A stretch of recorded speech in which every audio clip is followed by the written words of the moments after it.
So how's everybody? First of all, good. I think what we'll see too as this moves forward, um, there'll be really small groups actually, which is fine. Um, the idea about this project is really going to be understanding its potential power, also understanding that it's very much a dig into it and see how it works kind of project. Less this is how you do it because that's just generally Wikipedia is kind of a free for all, which makes it kind of fun in some ways. And the more I'm getting into this project, the more I really like it, especially as you start to look at some of the articles that exist on Wikipedia and you realize what's missing or what's not even the context is terrible, or this just you could tell it was written by, for example, an adoption agency or an adoption attorney. So that is our challenge.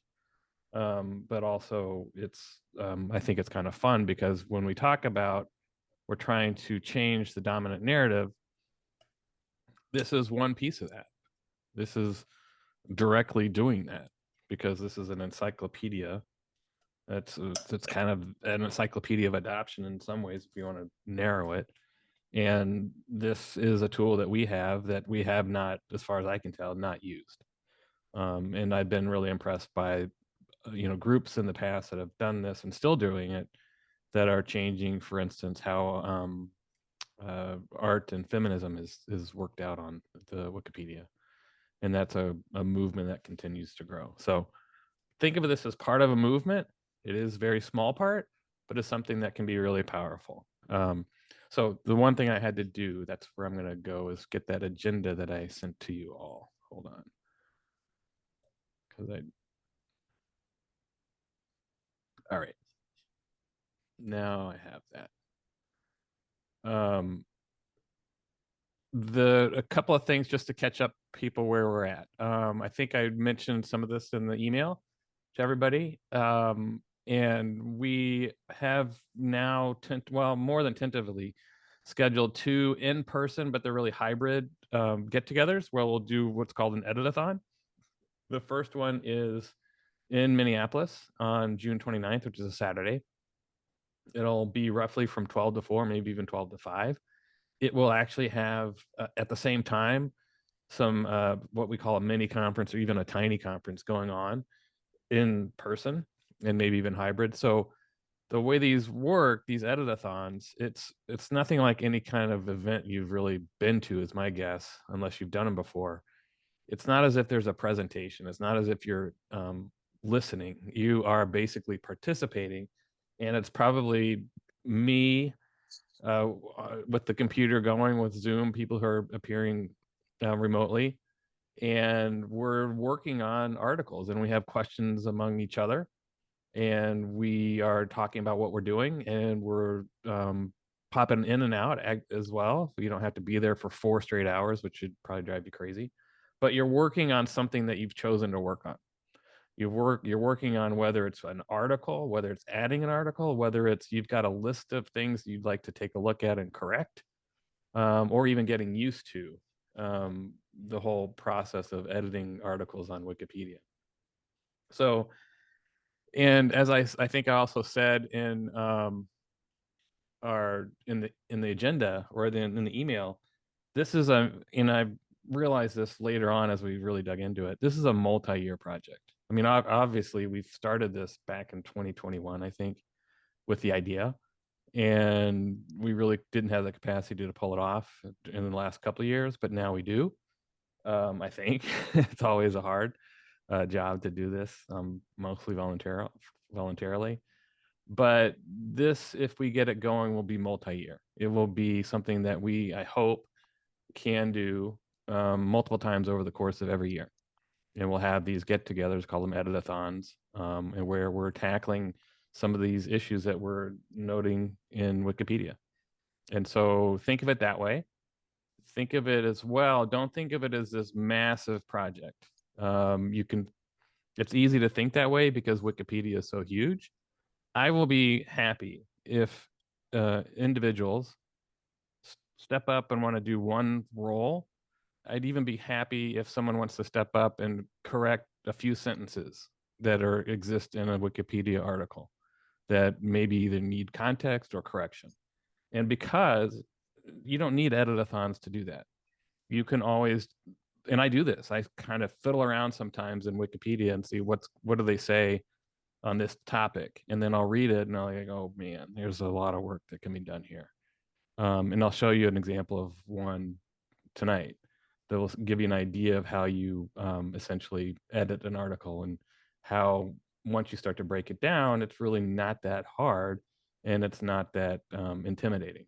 It feels like, I think, for some people that you're editing something that a million people are going to watch right away, but it's not that monumental. In fact, it's a slow process to get these corrections embedded and to stay there, because there are always editors out there that are watching to see what changes are made to certain topics, and they may try to ding you.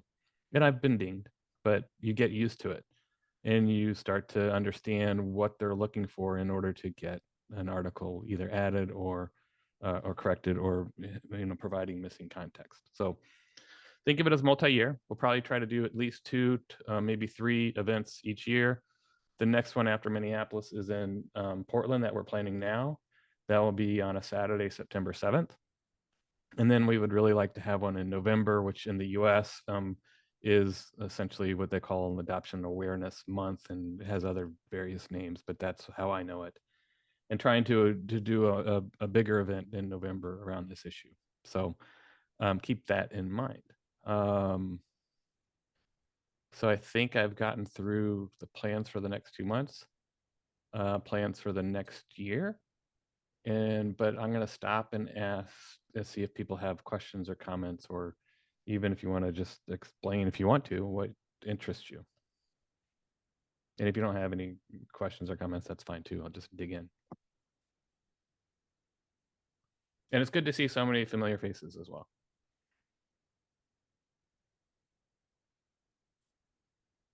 All right. So I am going to share my screen. Let's see.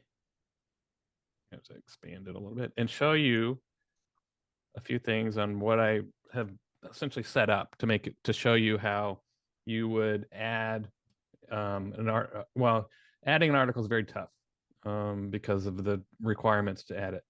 So right now we're just really concentrating on correcting articles or adding content to them, and also how the whole citation system works, because you really need to cite.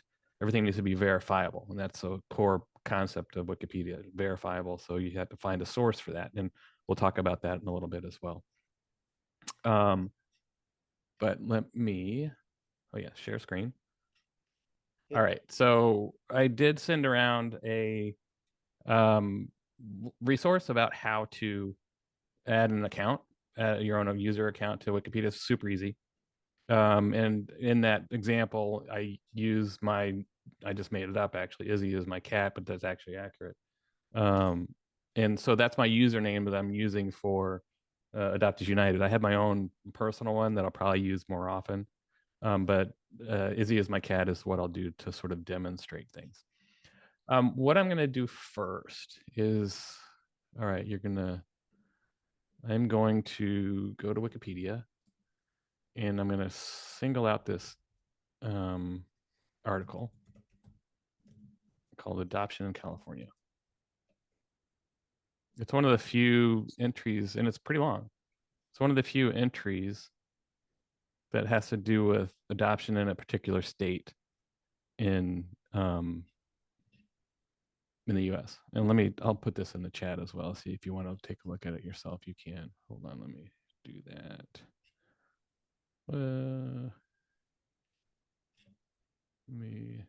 Whoops. Well, I'll get that into the chat. Hold on. In fact, I'll put it on here so you can, whoops. All right, so I'll just go back to that. So if you read through this, it becomes very clear to me that this was written by adoption attorney probably, and it's very one-sided. Although it's kind of straightforward as far as the facts, it really misses a lot of things. Like one example would be there's nothing, talk about California adoption law. There's nothing that's adoptee centric about that, meaning what happens to the adopted person, what happens to the birth record, maybe even what happens in some cases in California intercountry adoption. There's a remedy that people have if the parents don't seek out and obtain citizenship for their kids, and that's a California specific California law. But there's also one thing that when I was reading through this, that really was, this is why I took a look at this. And let's see, this is it right here. And I don't know if you can see it, but California permits facilitators to assist in adoptions. And these are businesses or individuals too, who can do things that are kind of like an adoption, very much like an adoption agency, including matching birth parents. And it's really a corrupt, unregulated business. Well, so what's interesting about this article is that's no longer true. California last year banned the use of facilitators in the state. And so this is now incorrect on Wikipedia. And so that's the one thing I'm going to delete. And then I'm going to add this header in that article, ban on adoption facilitators. So once you make your account, what I really like about Wikipedia too is that they sort of make it easy, or try to make it easy for you to make changes, and so get used to how you do it. So when you sign up for an account, you're given a sandbox, and you can edit to your heart's delight in your sandbox. And you can add text, you can add articles, and this isn't published anywhere on Wikipedia. But then you can take what you've done after you've worked on it, and then either just copy and paste it into the article if you want to.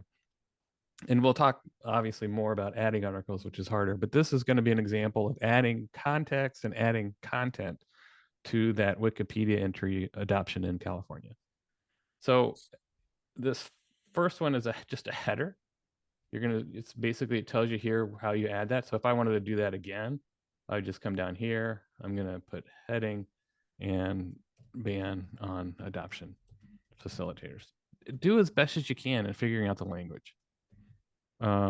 As you probably have seen, or you will read, there's the language and the formatting and the style is often not so great in Wikipedia.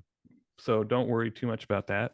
And that's another role that one of us can play, is to go over an entry before you launch it, or put it into, or change it, or put it into an article. And so I just did that in my sandbox. And then I just wrote. And essentially this is kind of outlines, there's going to be several roles people can have. You don't have to write articles. You could be a writer in which you're writing material. You could be an editor in which you've agreed to take a look at what people have written and give them advice or suggestions. You could be a researcher, in which we need the skills of someone to track down citations, or track down verifiable sources that we can cite. Or you could be someone who helps with the citation parts, and that's kind of that's kind of like, it's kind of tough sometimes to do the citations, but I'll show you as we do this one how easy Wikipedia tries to make it. So I've already written this because I sort of knew that it had been banned, but I didn't just write it from scratch. I first took a look at, where did it go? Oh, that's not the one that I want, but I'll go ahead and search. Oh, wait, I know what I'll do. So I cite this article here. And so I'll just go straight there. So in the little research that I did, I knew that there was this imprint article, and I just basically Googled California ban adoption facilitators to find news stories or verifiable sources. And this was one of them. And I drew some of the language and facts out of this. I didn't copy and paste. I tried to write it so it's in my own style. But then I began to write the article here and then added my citations to this one statement. In 2023, the state enacted a new law to prohibit adoption facilitators. So here's what I really like about this sandbox as well. So I'm going to come back to here. I know this is a good source. I'm going to copy that URL, come back here, and I'm going to come up here to the citation. And if you go over, it'll tell you it's a site. And they allow a couple of, or 3 different options. You could either do it automatically, do it manually, which is a little harder, or you can reuse the citation you've already used in this article. I'm going to do automatic. So I'm just going to paste that URL in there and create it. And it takes basically the metadata from that article and puts it into a citable into Wikipedia's style for citations. And so I'm just going to insert that. And so we have it there. I then know that, well, there was also a, and I'll just do this. There was also California, the state has its own description of what's now banned and why. And so I'm just going to search that. And then there's this site. And this talks about adoption facilitators. So I knew already this was a good source. It's straight from the state. Sometimes you have to get rid of the kind of the crap that's up here, so you have a good site. And that'll be part of the discussion that we all have as we're trying to do these articles, is like, how do I do that? And what parts do I take out? But then I'm going to come back here. Oops, did I copy that? And I'm going to add this as a site here. And it grabs it and comes back with it as the citation. So that used to be pretty tough to do all those citations by hand. They've made it a ton easier. You notice that there's this link here up on the one that I finished. And that is, you could always, I think there should be an entry on adoption facilitators. So we understand, so people who Google that may pop up in Wikipedia. So you can do that by just putting a link, and the page does not exist yet. So you're just going to say done. And that just means that if you see a red link on Wikipedia, it means there's no page, but it does sort of invite people, well, maybe we should make a page. And so that then becomes something that's essentially tagged for that reason. And then let's see, let's look at this one. So there, I think I have the same. Yep. So that's an example of a reused site. So I'm just going to click that site, and I'm going to do a reused one. And then we're going to use this one. And there, we've got that. And I think this is the same. Yep. All right, so let's do that one again. Site, reuse. We're going to use this one. And I'm done with that particular writing. I'm going to delete what I just did, because it's the same as this one. And now I'm going to just copy this. Whoops. Go over to here.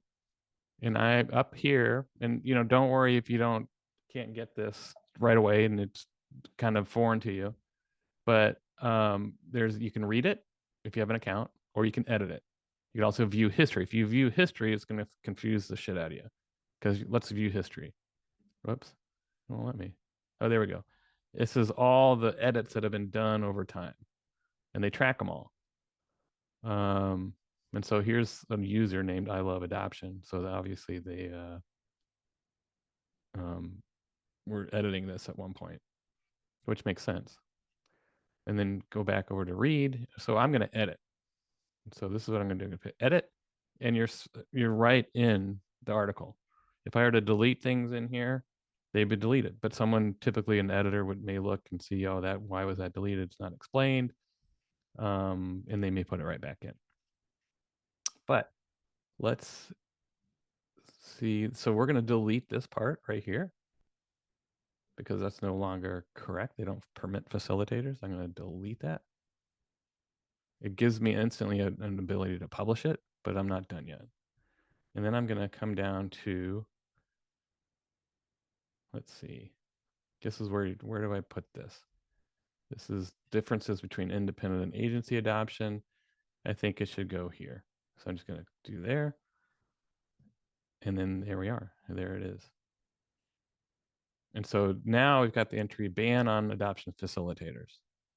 And then what's really cool is that it renumbers where the footnote or the citations are all looking good. They just continue 6, 7, 8, 9, and 10 and 10 are the same. And those should be listed down here now.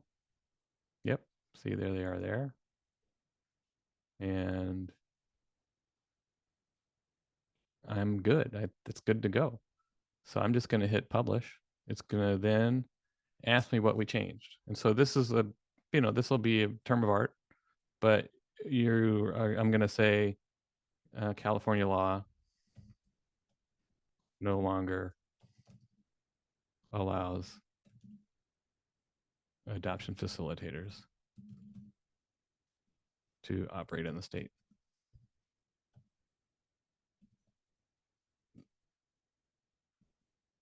The edits provide this information and deletes outdated information. There. It's not a minor edit. The minor edit might be like you change some grammar to correct grammar, or period might be in the wrong place, or something like that. And so I'm not going to say minor edit. I'm going to say watch this page. And I'm going to watch it for 3 months because I want to see if basically anyone undoes my edits. And so you can review your changes before you do it. I've never clicked on that button. Let's see. So then that gives you kind of a good idea what it's doing. And now I'm just going to publish it. Oh, it gives you a CAPTCHA. Let's see if I can get it. Meow 010. Yeah.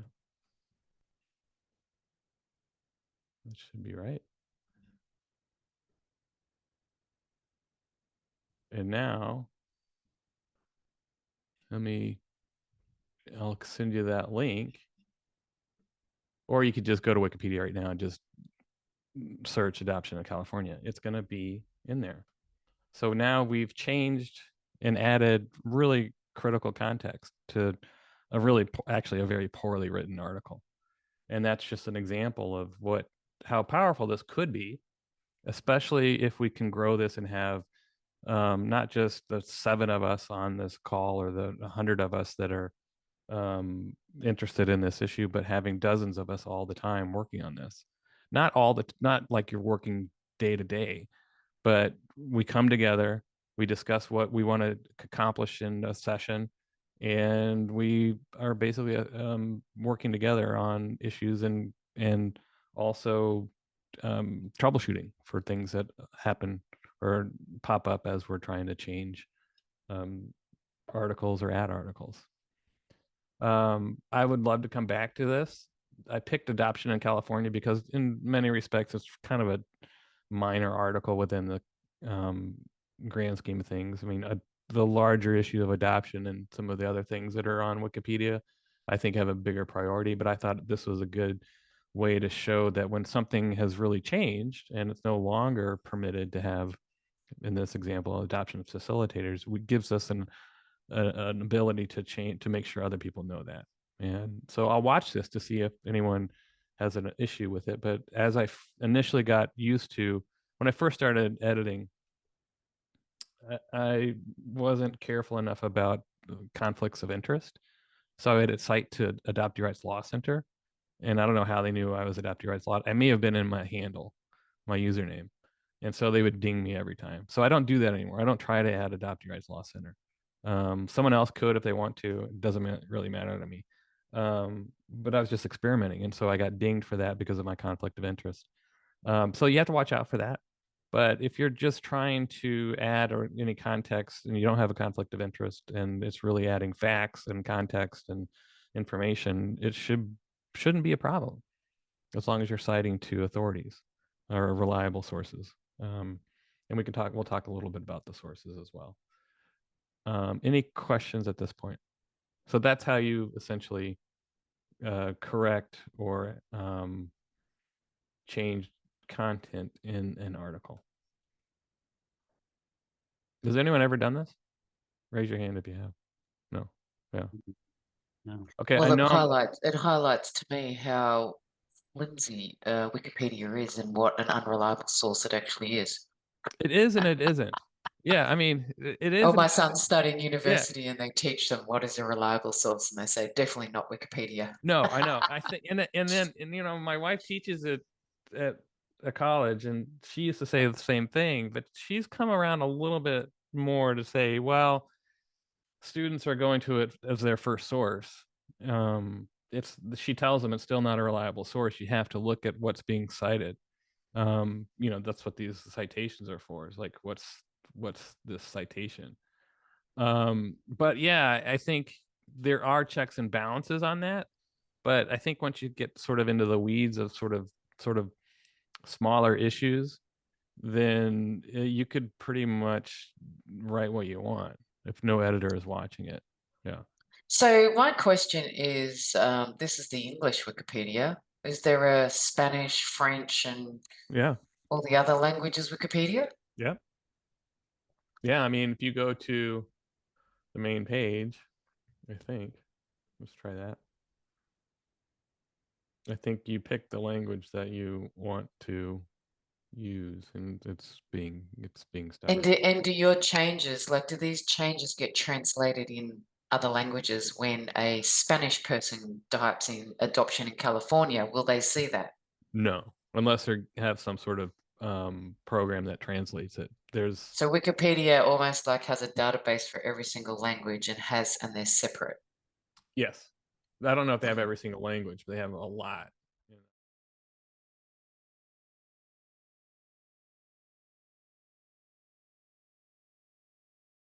Because, for example, I just did a Google on, like illegal adoptions, and, almost nothing comes up. It's pretty useless compared to what we do know and what we have. Right. Yeah, and so that's the challenge, is how do we, as a collective, as we are starting really small, as a collective, can we convince people this is worthwhile? I mean, I think it is. I think some people may think it's harder than they thought it was, or maybe they think it was it should have been easy, and it's not super easy, but it actually, once you get used to it, it's pretty straightforward. And that's where the sort of collectively together we would support each other in doing that. My dream is that there will be less of presentations like this, and there'll be more getting together, even as smaller groups peel off, to talk about what you're trying to do, and it'll be discussion as opposed to presentations on how to do it. Basically, because Wikipedia is sort of jump in and try to do it, and they've got so many tutorials on how to edit and how to add and how to do all sorts of stuff that you really just have to dig into it and make mistakes and be willing to be okay with that.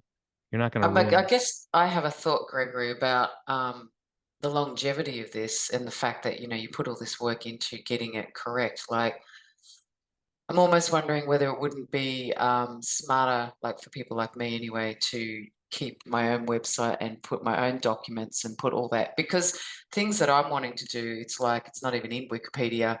Create it at our own websites where we own and hold it, because I guess what I've seen from things like Facebook using tools that belong to other entities, is that you can put all this work in, and then if they make changes or if they decide to kill it at some point, you've lost all that work. So what I'd like to raise is longevity of this information that you want to keep, is that if you're participating in this, I'd hope that you'd keep like a, copies of it or something, so that if Wikipedia ever dies, which, internet technology, being in technology myself as my career, these things come and go. So Mhm. I'd hope that you keep the information at least somewhere, so that when and if it ever does go, or if they take control of it, and you've got your own rights to your own information that you're creating. Right. I mean, that's going to be, there's two things there. One is individual rights to the information, where you want to keep that. And the second is, and I'll talk about this a little bit as we move forward, is we're developing material and tools and content that, you're right, may change if someone doesn't think that that's a reliable source, or they disagree with it and they want to put in the alternative interpretation, or whatever. For the most part, they don't delete stuff that has verifiable citations. They may change the language, but it's a concern. And so, on top of all this, or maybe corresponding with this, I've developed a pretty large database so far of articles, resources that I'm hoping people will provide their own materials, resources, and add it to that database, that it's sort of owned by the community. And this is even a further question about who is the community, who controls it, and so that has to be determined as well. And at the same time, creating our own wiki, our own adoptee, we call Well, it all I'm adoptee saying rights is wiki. creating our own primary sources of documents that then get, referred to by editing of Wikipedia. Because I'm just saying that, if you're creating the primary sources, it's far better than actually, putting all this work into Wikipedia only to not control it really at all. Right. The one drawback to that, I mean, I agree with you. I think that, like, I'll show you another example of how to cite to articles. I think we're not going to see many critical adoption studies citations on Wikipedia. So J. Ron Kim or Susan Bronco and others, um, and that's part of the problem of Wikipedia, of whether it's in feminism or whether it's in adoptee rights. But this gives us the opportunity to add those sources, but also, as we're doing that, we are collecting this data, these resources, and we need to put it in a place that isn't on Wikipedia, but that is shareable among all the communities that may use it. So basically, our own community database and our own community wiki. And I'll show you that as we towards the end of this. That's a part of this whole project, is to have a shared knowledge, essentially. What an individual wants to do with their own work, that's sort of going to be whether they want to share it or not. That's something we can't control. But I agree with you that, I'm not one to just put my work out there and let it disappear. But that is a risk with Wikipedia, because it's edited by literally hundreds of thousands of people, and so you have to be careful about that. But let me go back to a couple other things, to show you how things are cited, and what's really nice about the ability to add citations. So this is a book by Florence Fisher. She is a U.S. domestic-born adoptee. She's considered in the U.S. one of the founders of the adoptee rights movement for um, domestically U.S.-born adoptees. She just died in the last year. She doesn't have an entry on Wikipedia, which I think we want to make it a priority to put her on there. One good thing that's happened in the last year is, well, it's not really a good thing, but her obituary appeared in the New York Times. And so this also highlights, like, how do you get added to Wikipedia and finding a verifiable source? And that verifiable source may be, in order to show that you're notable, the New York Times. Well, that's a high end not a community resource. And so that raises the question, how do we get these resources out there so that we can cite them? And that's part of what that database is about. But we do probably have the opportunity to add Anna Fisher, I'm sorry, Florence Fisher to Wikipedia. And I think there's at least one person who wants to do it. And so she'll be the hopefully the lead on that. But let's say you this is the book that Florence Fisher wrote. It's about her searching for herself. Basically, her name was Anna Fisher, I think. I hope I'm right about that. And this is what's called an ISBN. It's the code that is used for a book. So I'm going to put the site to the search for Anna Fisher. Click on that, and whoops, I need to copy this. And this, again, is part of building a database that has this information in it so you can use it quickly and easily, so you don't have to spend all the time trying to track down an ISBN. And I'll show you what I mean by that. So I'm going to copy that. I'm going to add a site here, and I'm going to do automatic and put in the ISBN and create. And boom, you have a citation to that book. Now, you may have these little error things in here. I wouldn't worry about that, but I'm going to go ahead and insert it. And then what I'm going to do is, edit. And the problem it is that it's saying is that, well, I'll go back. This is where we'll have people who understand how to deal with some of these technical stuff, because it has this thing right here that's a problem. That just means that it's not in the right format for it to determine what kind of edition it is from the citation that it pulled from the internet. So I'm going to edit this, and I'm going to go to that part, which is the edition. And it's because it has that ED in there. I'm going to apply the changes, and now it looks great. So that's just a glitch. It's not a glitch. It's just an issue that you have to be aware of. But we will have people like me and others getting trained on how to fix those. So hopefully your job isn't to worry, unless it is your job, to worry about the citation format and finding citations. Your job is to research or write or add, and others will help you with the citations. But they're generally pretty easy. So this is a journal article, and journal articles usually have this code called the DOI, and it looks something like this. And again, we're trying to add those to the database. So I'm going to cite this article. I'm going to click here, citation. You can usually find the DOI whenever they have the listing of the article. Paste it in there and create. And there you have the citation. And I'm going to insert that, and that's good to go. This one's a little harder. This one doesn't have, and again, I think this points to independent scholars, for instance, who have work out there, but that's not in a journal format, or doesn't appear in a journal that is sort of indexed very well. And so when you try to do an automatic one on this one, it doesn't really find it. So I'm going to show you what you have to do, unfortunately, for this.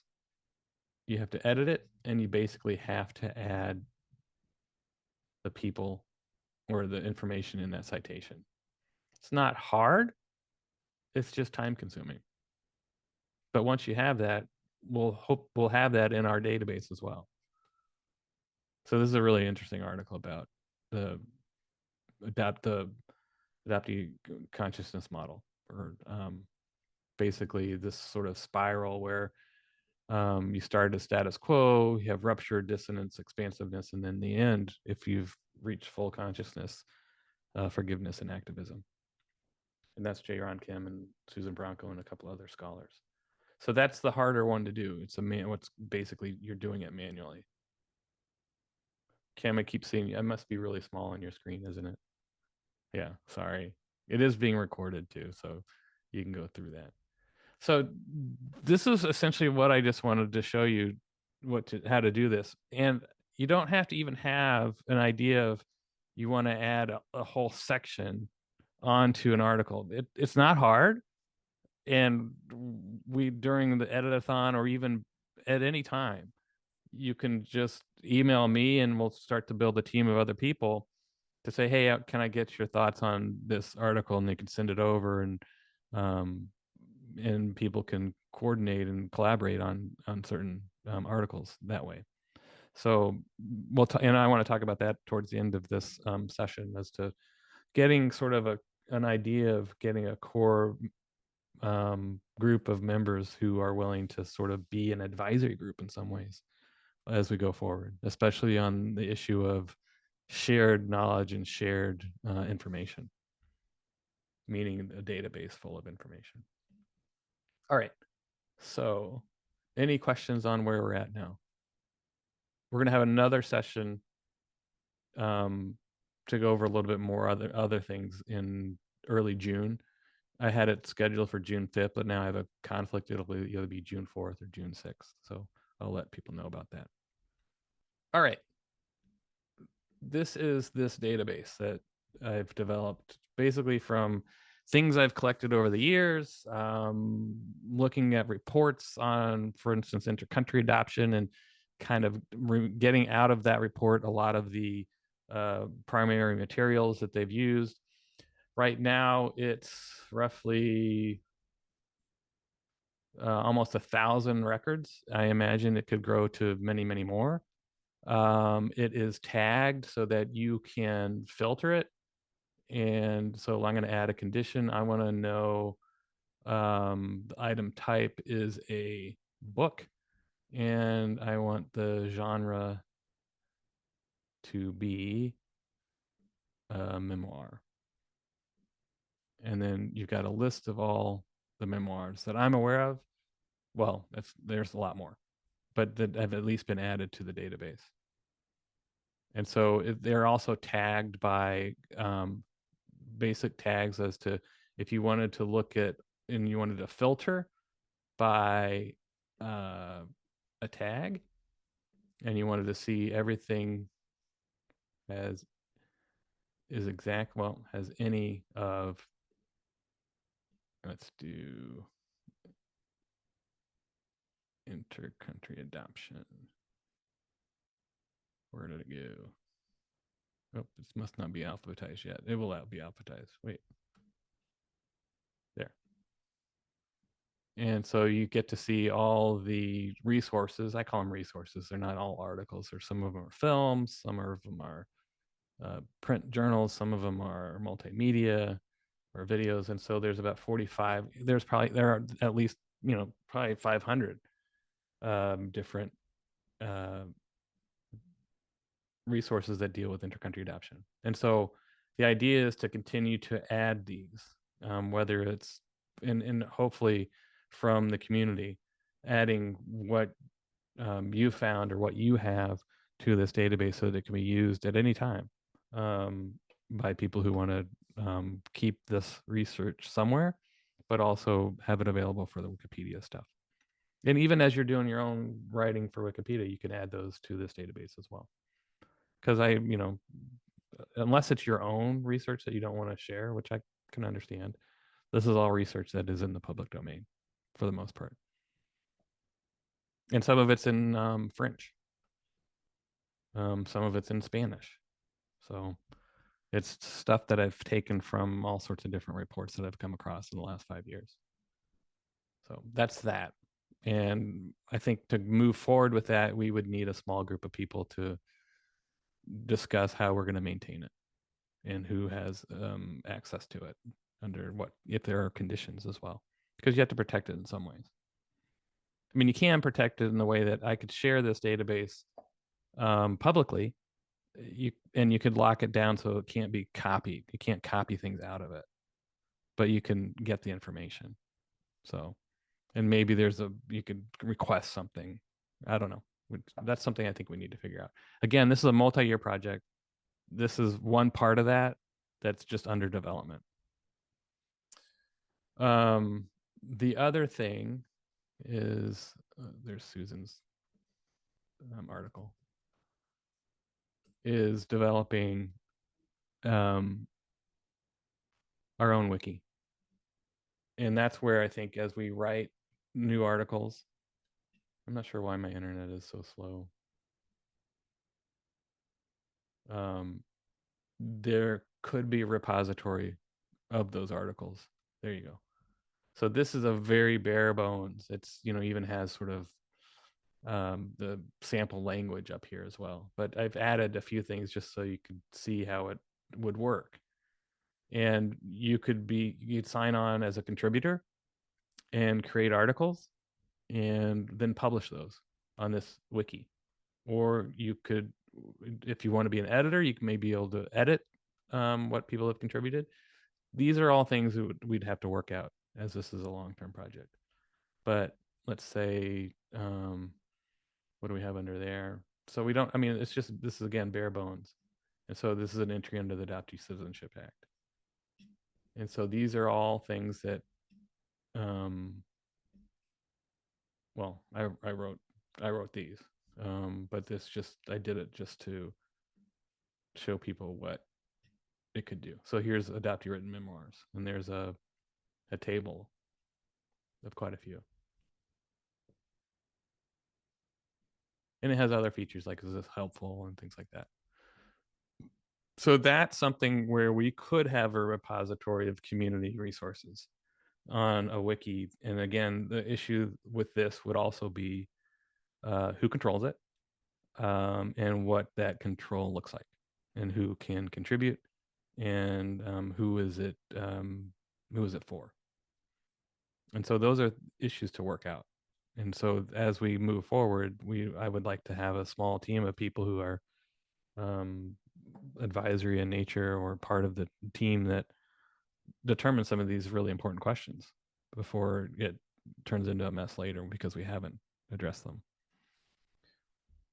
So again, this is all in the background of the Wikipedia project. The Wikipedia project is something that really is intended to get people engaged and involved in writing. This is sort of on the back end of saving that knowledge so that we always have it, adoptees especially. And it collects. When you start to look at this, it's amazing the number of resources, the number of stories, the number of research exists that is adoptee centered. But we just don't know that it exists out there.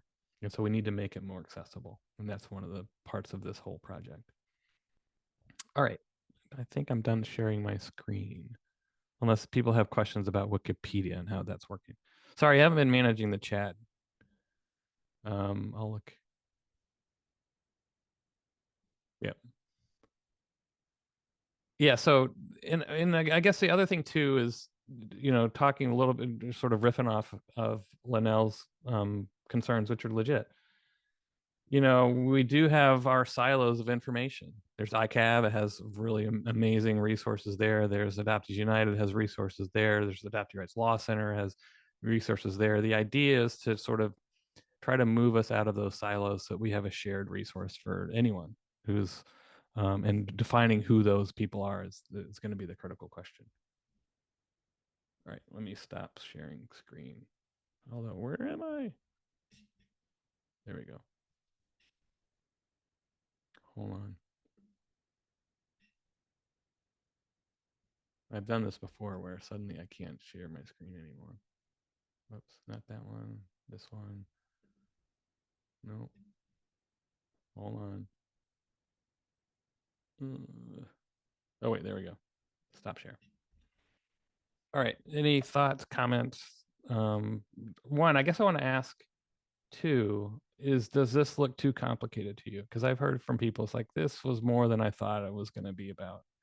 And I'm wondering if that's the case, because I'm perfectly happy if someone wants to take on 3 sentences in an article, just so they understand what they can do.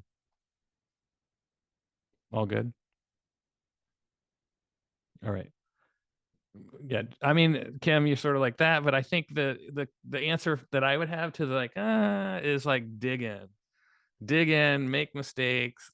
I like that it has that freedom, and that's kind of how I've always worked too, as well as like, there's some privilege in that as well. But yeah, let's keep digging in. Okay, Kelly.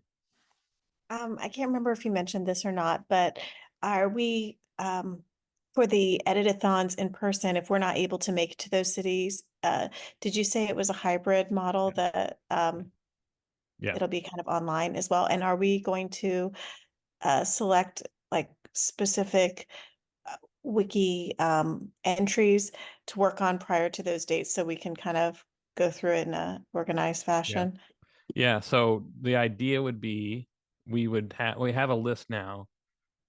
People are willing are certainly free to add whatever they want or even take on an issue that they wanted to take on.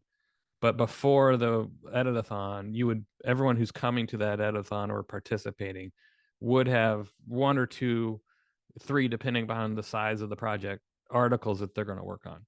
And if we'd share before then in case the people are doing the same one, so that they could hopefully work together on that article.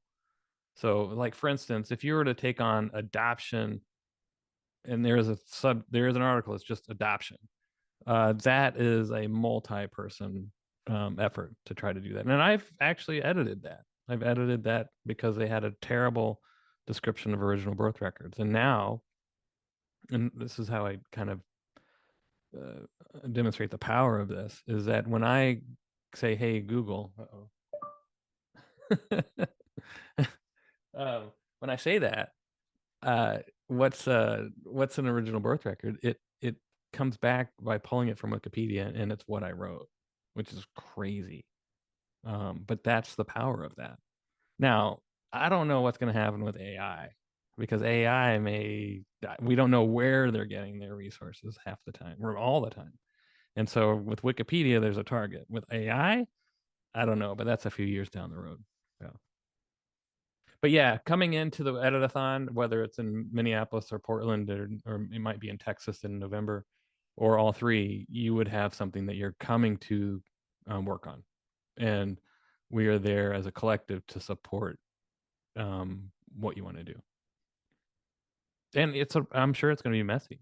I'm sure it's going to be like, and it's going to be a little strange because it's not like we're sitting around having discussions all the time. There's going to be a lot of quiet time while we're just typing away on our computers.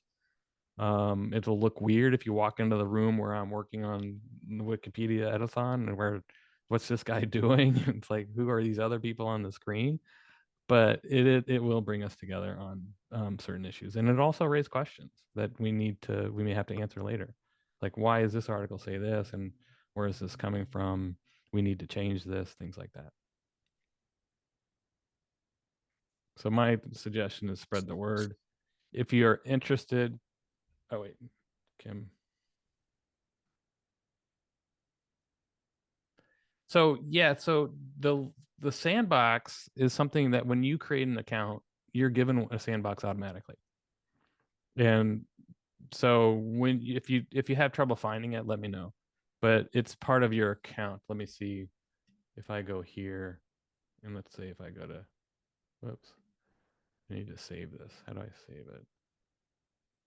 Don't want to publish it. Well, let's just publish it, see what happens. Just my sandbox anyways. You Siri Daffy, huh? All right. If I go to Wikipedia, you'll see up in here's my account up here. If I click on that, it should have my user page, and that's where the sandbox is going to be. Whoops. Nope, hold on. I'll figure it out. Yep, because there it is. It's under your little guy, person, sandbox. And you'll always have it there. So then what's nice is you could just delete it all as well. Or you could keep it, like Glenelle says, if you've written this, you have this on your sandbox. And you can copy and paste it somewhere else as well. Oh wait, I did Well, that I all think without. I think it's a great project, Gregory. I think it's a fantastic way to re-educate America, particularly, on adoption. So, yeah. I just realized I went through that without sharing my screen, so you had no idea what I was doing. Sorry. But when you sign in on your account, you'll see a little person up in the right-hand corner. If you click on that and go down to Sandbox, that's where you find Sandbox. But make sure you sign up for an account. And again, the thing is with an account, don't make your account the name like Adoptee Rights Forever or Adoptees Rule, or, you know, because then people will ding you and think they have a conflict of interest. Yeah, which is odd, which means that the people who don't have any experience with adoption are the ones who get to write what adoption is all about. Yeah, so that's part of the problem. All right, so if you are interested in being part of a small group of volunteers in which we'll have some of these really pretty important discussions, let me know. Just email me, or if you want to raise your hand here. So Susan, Chris, Virginia, Kelly, Kim, Linnell. Yes, this is great. And if you're going to send out the list of articles, Get an Yep. idea for what Yep. there would be, and They exist already, and I just start researching. let me now that I'm not sharing my screen, let me get that real quick, because I'll put it in the chat. And like you said, all of our individual adoptee organizations have all these different groups of information. If maybe a representative from each different organization could have at least one person involved in this. I mean, I know that's a big ask, but that would be very helpful. Well, I think that, you know, it's not, this is collective, it's open. Yeah. And so there's no, I mean, I guess I could imagine some adoptees fighting over a certain language, but I guess that could happen, but maybe that's another discussion we have, is how do we make it a safe and collective space? Yeah. And that's going to be important as we move forward. Yeah. All right. So I will follow up with the people here. And feel free to reach out with any questions. I'll let you know the next one is June 4th or 6th, probably. The 5th is going to be removed because I've got a conflict. And Linnell, I think I didn't say thank you for saying that earlier. I just immediately wanted to find the sandbox. So sorry about that. Yeah. Yeah.